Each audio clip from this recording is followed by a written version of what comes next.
नमस्ते. जय श्री कृष्ण. दंडवत प्रणाम. मी कल्पना पुन्हा एकदा घेऊन आली आपल्यासाठी चरपट पंजरिका स्तोत्राचा आणखी एक श्लोक. आपण मागच्या व्हिडिओमध्ये बघितला. भगवद्गीता किंचिदधीता गंगा जललव कनिका पीता सकृदपि यस्य मुरारी समर्चा तस्यायं किं कुरुते चर्चा. मागच्या व्हिडिओमध्ये बघितलं होतं आपण. भगवद्गीता ज्याने वाचली, थोडी जरी भगवद्गीता वाचली किंवा एखादा गंगाजलाचा थेंब प्राशन केला किंवा एखाद्या वेळेस भगवंताचे नामस्मरण केले किंवा एखाद्या वेळेस भगवंताची आठवण केली, कधीतरी एकदा. संसार प्रपंच तर आपण 24 तास करतो. आयुष्यातले पूर्ण 24 तास रात्री आपण काय झोपत असू तेवढंच आपल्याला सुटका असते, नाहीतर मग आपल्याला सतत तोच विचार डोक्यात असतो.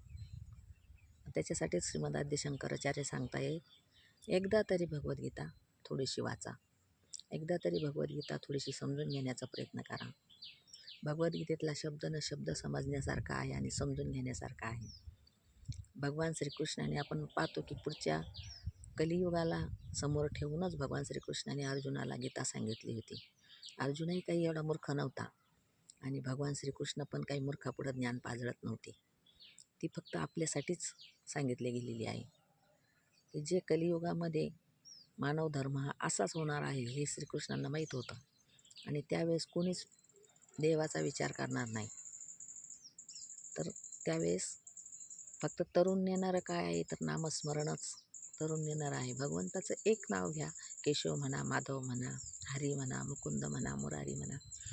जोही भगवंत आपल्याला आवडत असेल त्या भगवंताचं तुम्ही एकदा तरी नाव घ्याल, अशा हिशोबानेच आपल्याला ती गीता पण सांगितलेली आहे आणि अशा हिशोबानेच आपल्याला त्याच हिशोबाने आपल्याला श्रीमद आद्य शंकराचार्यांनी चरपट पंजरी स्तोत्र पण आपल्याला सांगितलेलं आहे. तर त्याच्यात ते काय सांगतात की भगवद्गीता किंचिदधीता, म्हणजे ज्याने कदाचित भगवद्गीता वाचली असेल, गंगाजलाचा एखादा थेंब प्राशन केला असेल किंवा एखाद्या वेळी तरी भगवंताचे नाम घेतले असेल, तर त्या मनुष्यासाठी यमसुद्धा काहीच करू शकत नाही. त्या मानवासाठी यमसुद्धा काहीच करू शकत नाही, म्हणजे त्याची चर्चाच करू शकत नाही यम की मला याला घ्यायला जायचे. आपल्याला यम येतो असं म्हणतात घ्यायला, त्या यमाला पण सुद्धा चान्स नसतो की ह्या पुरुषाला मला घेऊन जायचे, ह्या मानवाला मला घेऊन जायचे. यमसुद्धा त्याच्याविषयी चर्चा करत नाही. हा त्याचाच अर्थ असा. तर मग काय होतं, मग त्याला नेमकं काय होतं की मोक्षाची प्राप्ती नक्कीच होते, मोक्षाकडे जाण्याचा मार्ग. म्हणून भगवद्गीता पण आहे, गंगाजल पण आहे.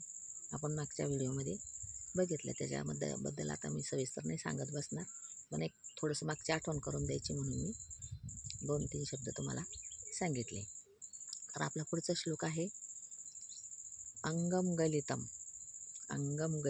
पलितम मुंडम दशनविहीनम जातम तुंडम. अंगम गलितम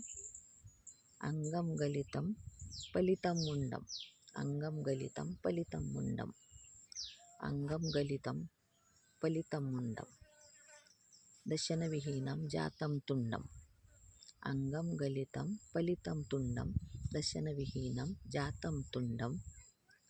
वृद्धो याति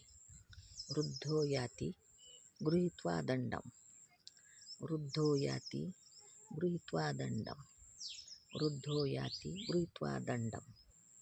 तदपि न मुञ्चन् त्याशा पिंडम, तदपि न मुञ्चन् त्याशा पिंडम. अंगम गलितम पलितम मुंडम दशनविहीनम जातम तुंडम, वृद्धो याति गृहीत्वा दंडम, तदपि न मुञ्चन् त्याशा पिंडम. भज गोविंदम भज गोविंदम भज गोविंदम मूढमते प्राप्ते सन्निहिते मरणे नहि नहि रक्षति दुःखृत्र करणे. अंगम गलितम म्हणजे काय, अंग सगळं गलित गात्र झालं आहे, शरीर सगळं गलित गात्र झालं. अंगम गलितम म्हणजे शरीर गलित गात्र झालं. पलितम मुंडम म्हणजे पडून गेले. काय? केस, डोक्यावरचे केस पण सगळे गळून गेले. अंग सगळं गळून गेलं म्हणजे गलित गात्र झालं. डोक्यावरचे केसही गळून गेले. दशनविहीनम जातम तुंडम. दशनविहीनम जातम तुंडम म्हणजे मुखात दात पण नाही राहिले. मुखात दात पण नाही राहिले. म्हणजे अवस्था कशी झाली त्या मनुष्याची, त्याचं सगळं अंग गलित गात्र झालं, म्हणजे वृद्ध शरीर झालं. अंग गलित गात्र झालं. डोक्यावर एक केस नाही राहिला, तोंडात एक दात नाही राहिला, अशी अवस्था. आणि असा काठी घेऊन घेऊन तो टेकतोय. असा काठी टेकत टेकत तो चलतोय आणि त्याचा संसाराचा गाडा तो पुढं ओढतोय.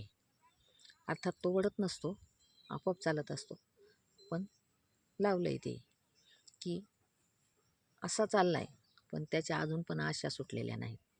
काठी घेऊन चाललाय. मागं वळून बघायची सुद्धा त्याची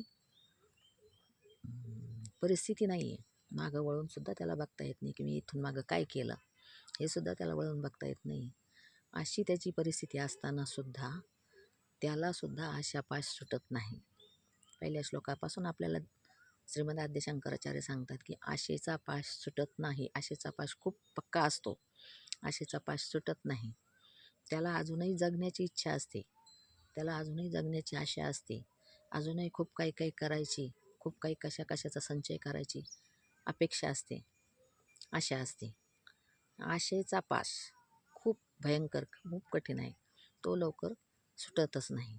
म्हणून भगवान श्री आद्य शंकराचार्य म्हणतात की अंगम गलितम पलितम मुंडम दशनविहीनम जातम तुंडम वृद्धो याती गृहीत्वा दंडम तदपि न मुंचन त्याशा पिंडम. तरी त्याचा पिंड ही आशा सोडत नाही, जगण्याची आशा सोडत नाही किंवा काही मिळवण्याची आशा सोडत नाही.